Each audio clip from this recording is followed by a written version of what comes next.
Okay, so in this video, we are going to continue on page 93 of our social studies text. So if I back up a little bit to see where we're at, this has been the study on chapter 4 of colonial New York. Okay, so in the first lesson, we learned about some of the European explorers that came into New York. People like Verrazano and Champlain and Hudson.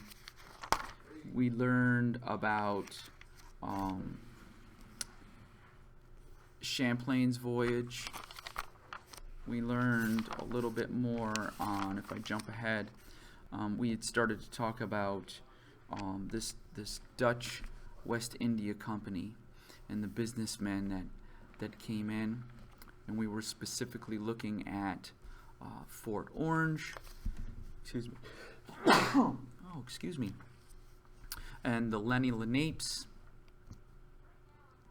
the Lenni Lenape people that were there. And so now let us continue on page 93. Life in New Amsterdam.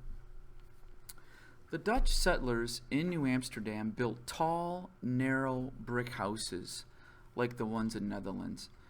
So let's look at those tall, narrow brick houses like the ones in the Netherlands. Let's see if we can. I'm wondering if this might be an example of the tall brick homes.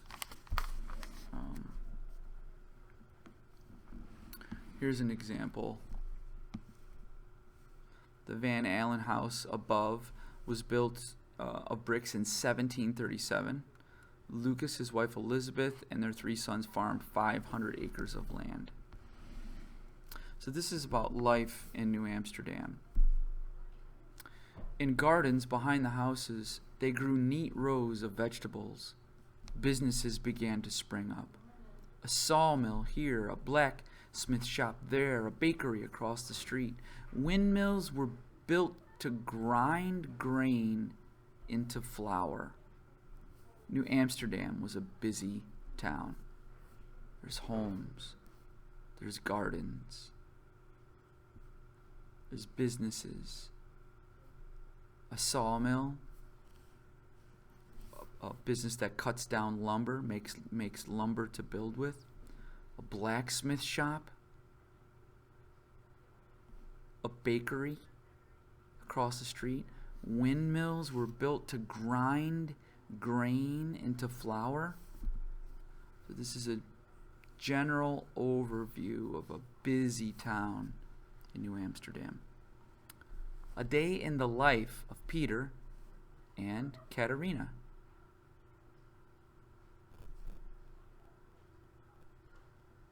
What was life like as a child in New Amsterdam?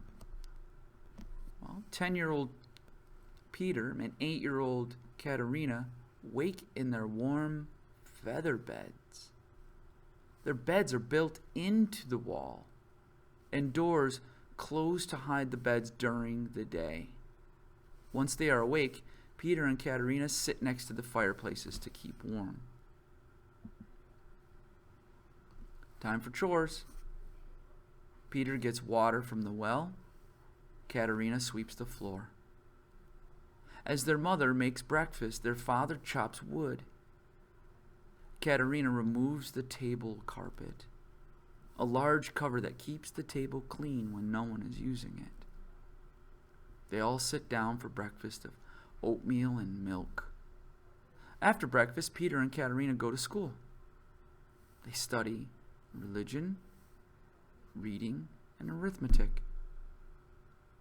The reading, of course, is in Dutch. They pay to go to school with 2 beaver skins a year.